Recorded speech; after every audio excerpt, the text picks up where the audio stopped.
So I know it's been a while since I've done an update. I have been absolutely slacking on YouTube lately, although I have been putting all my efforts into my blog. But I'll do an update just to let you know where we're at. I know that my last update was at 20 weeks, I think. So I'll do this one now. So yeah, there's a lot to fill you in on, so it might be a long video, so I do apologise for that if it is. So yeah, we'll just go from there. So I am currently 29 weeks and 2 days pregnant. So it has been quite a while since my last update. Apart from, you know, the normal backache, exhaustion, stuff like that. That's the sort of stuff that I deal with on a day-to-day basis. Every now and then I will get heartburn. It's not as common as it has been with previous pregnancies, but it's still there. And when I do get it, it's really bad. So there's that. Backache's absolutely horrendous. I get backache every day, all day. So that doesn't really help. So there's that. I am constantly on and off the toilet. Now, I never had this with Kira or Joshua. I had quite a strong bladder with them too. I could hold my wee for ages if I needed to. Now I can't. I'm going to the toilet so many times during the day, and it's not just, my bladder control is fine, like I can hold it if I need to, but yeah, I seem to have a drink and then it goes like it's going straight through me. So there's that. Been getting Braxton Hicks. I've been having Braxton Hicks for quite a while now though, but I do get them quite often. Obviously not often enough to be concerned about, but I have been getting them. Rib pain, I've been getting a lot of rib pain now, especially like where your bra sits under here. I get a lot of pain there. Movements have been very strong, should we say, for a better word. They do hurt. I know it's hard to explain how they hurt, but unless you've been in that position and you've been pregnant, then obviously you know what I mean. They are very painful. She's having a little boot around now, so they are a bit, they're all like down this side at the minute. Normally they're down my left side, but she normally has her back down my right, but she's obviously switched round and she's kicking me all down here today. And they're so sharp, it's like it's the heel of her foot. Oh, that's not my foot. It's like it's the heel of her foot or her toes or a knee or an elbow or something like that. Now I know she's head down, so I'm assuming it's not an elbow, and it's either a knee or her feet. But it's like, it feels like that, and it's like digging and like dragging its way down my belly. I think that's really it for like a general update of how we're getting on. That's probably what I'd tell you in like if I was doing weekly updates. I was still planning on going ahead with a home birth, but these plans may have been altered quite dramatically now, and I doubt very much that I'll be getting a home birth. So as we all know from previous pregnancies, I am rhesus negative. I have a rhesus negative blood group. I'm O neg, so I've got a curly bit there.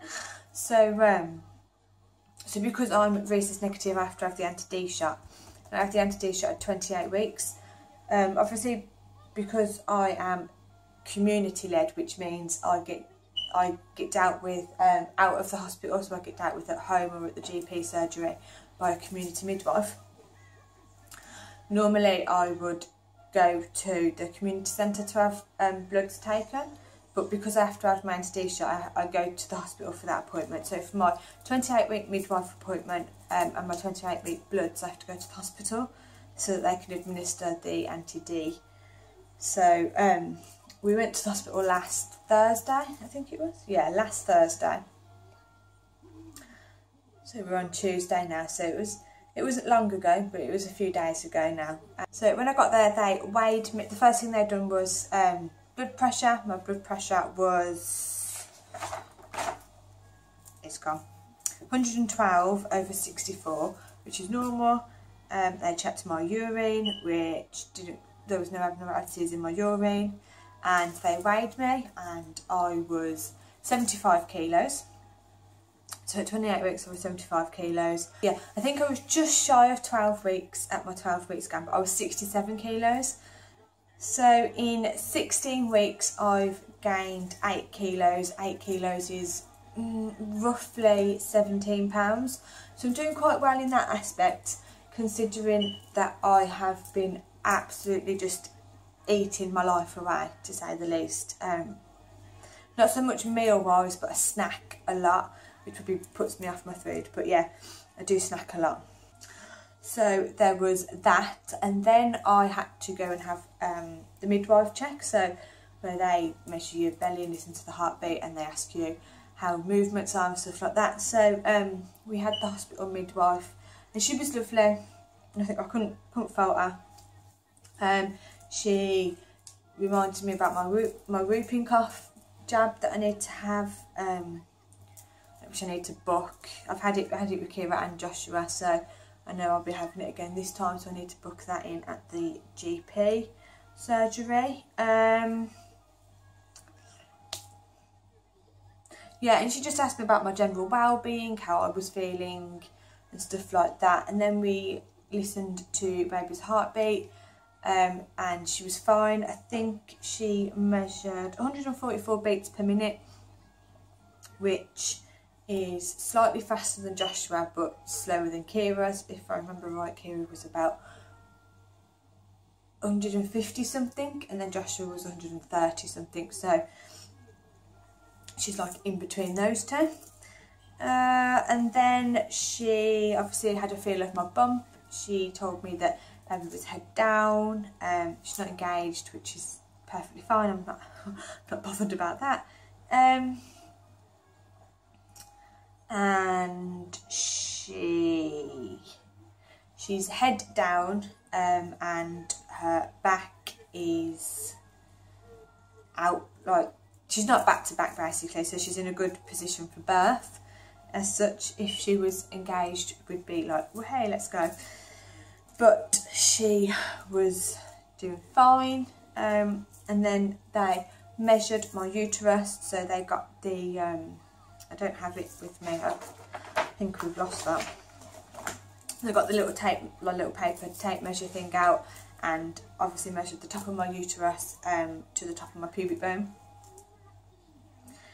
And according to my chart, which is here, you have these 3 lines. Obviously you've got, I think that's the 90th centile, and then it's the 50th, and then it's the 10th at the bottom. So obviously 10th is small, 90th is big, and 50th is perfect. And it goes on your ethnicity, your height, your weight, your BMI sort of thing, and the weight of your previous babies and what gestation they were born. And it puts all them together, and it calculates this graph of how your baby should be growing and how you should be growing, sort of thing. So she measured my belly, and at 28 weeks, for me to get a perfect thing, I should have been here, which would have been measuring about just shy of 28 weeks. So I should have been on point for what I was measuring. But I measured in at 27 centimetres, which, if you can see the X there, that puts me on the 10th centile, which means she's grown quite small. So the midwife said she was a bit concerned about that, so she measured it another 2 times, so 3 times in total. They all come back at 27 centimetres. So she referred me for a growth scan. So yeah, we was referred for a growth scan. I don't have it to hand. Darren's put it away somewhere.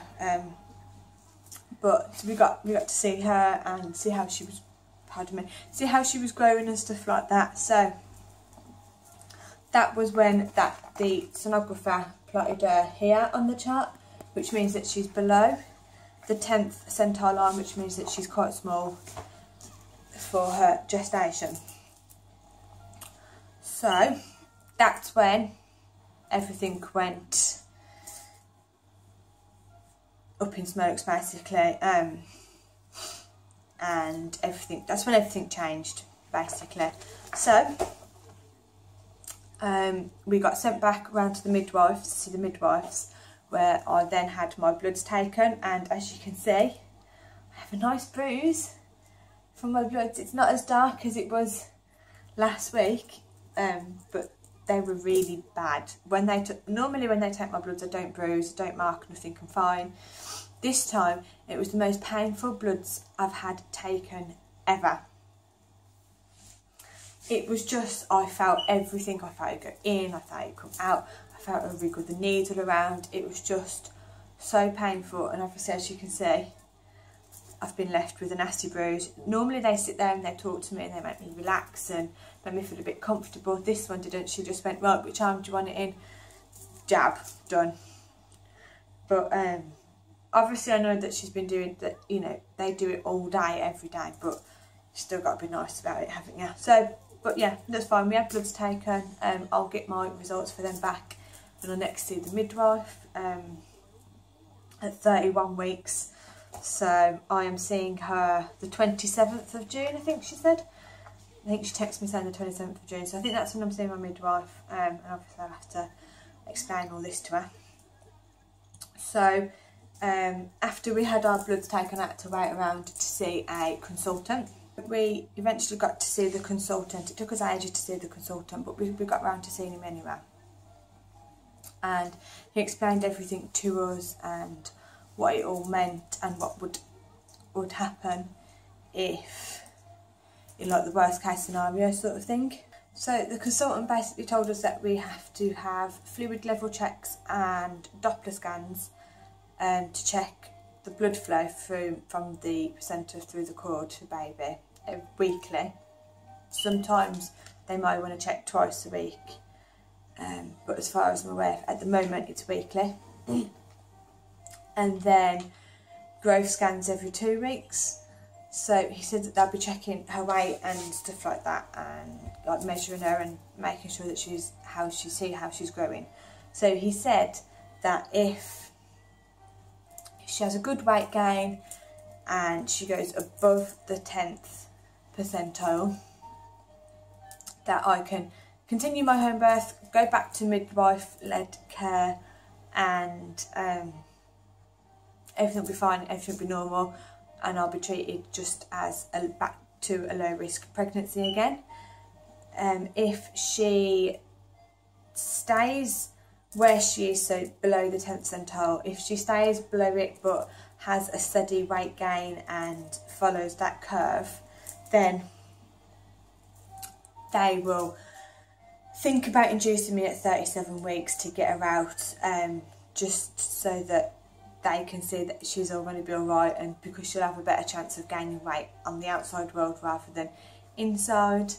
And lastly, he said that if she has any more growth drops, so she doesn't gain as much and she's not following any line, then they will induce me at 34 weeks to get her out, because just like at 37 weeks she'll have more chance of gaining weight on the outside world than obviously my body is doing for her. So it was pretty upsetting and worrying to hear. The upsetting part was the fact that I won't be having my, my chances of having a home birth are dramatically reduced. It's all I've wanted. It was all I wanted with Joshua, and obviously we couldn't have it with Joshua because we got induced due to reduced fetal movements, and obviously this time it's been reduced because of her growth, obviously. Now I know that's a pretty selfish thing to say, but that's what I wanted and that's what I was hoping for this time, you know, that would be my perfect birth. But obviously her health and getting her here safely is the most important thing. I did express my upset to the consultant, and he said that if I get induced at 37 weeks, then they could probably push for me to have the birth centre rather than delivery suite. And birth centre is like a hospital. It's like a homely hospital sort of thing. So I'm sure most of you are aware of what birth centres are like. It's very different from a hospital environment, even though it's in the hospital. But it doesn't look like a normal delivery room, if that makes sense. But obviously if I've got 37 weeks and there's no chance of anything like that, and have to have her in birth suite and the delivery suite and stuff like that. So it is just a matter of waiting now to find out where we're at and what steps we've got to take next. Yeah, I'm hoping that we can get up to 37 weeks at least. Obviously the longer she's in there, the better for what we're told, but in this case it could not be. I don't know, we don't know what it is. They all they kept banging on about is if I was a smoker or anything, and I said no, I don't smoke. You know, I don't smoke at all. Like, I'm sure if I smoked you'd be able to smell like that cigarette smell on me. And they also kept banging on about looking out for signs of preeclampsia in case I've got preeclampsia. But they said that it could be anything from that to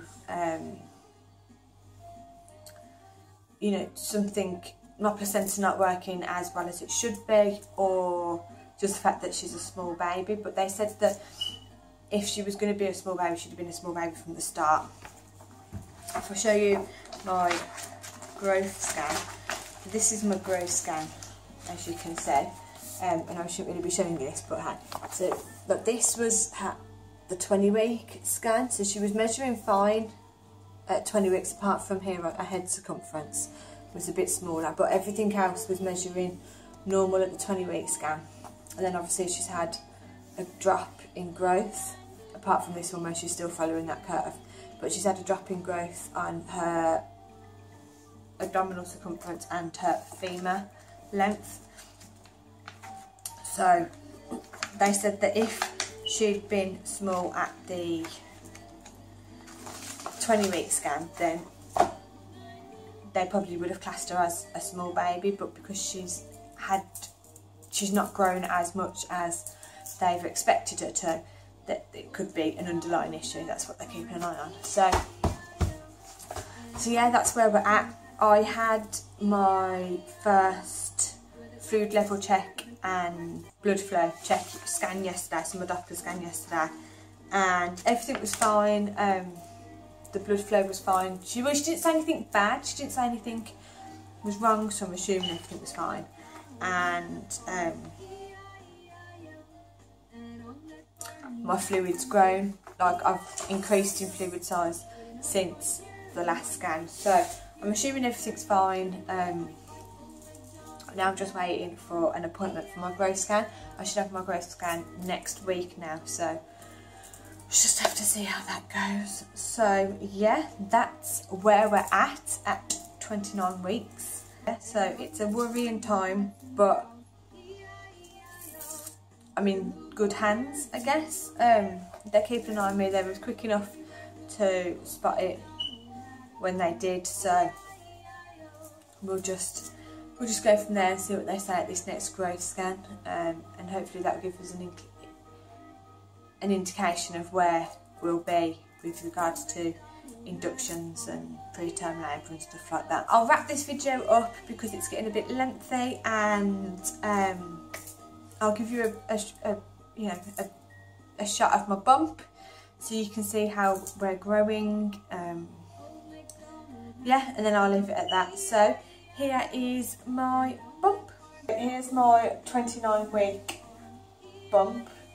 Not much is fitting me these days, so I'm constantly putting tops down, if they're not maternity tops. But this is where we're at.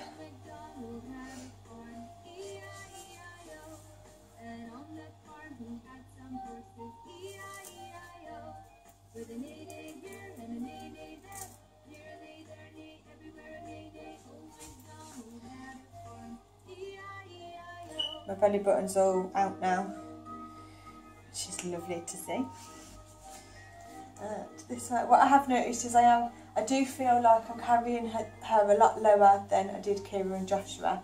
That's probably just because I've got weakened stomach muscles after the last two. But I haven't noticed any new stretch marks. Like these are all faded stretch marks from Josh. And I've got no new stretch marks on my belly. These are all faded from Joshua too. So these are all faded from Josh. No, there's no fresh stretch marks. So that's where we're at. So I will leave it there, and I will see you guys on my next update. And I'll probably do one after I've had the growth scan to let you know where we're at and stuff like that. So yeah, I will see you guys soon. Bye.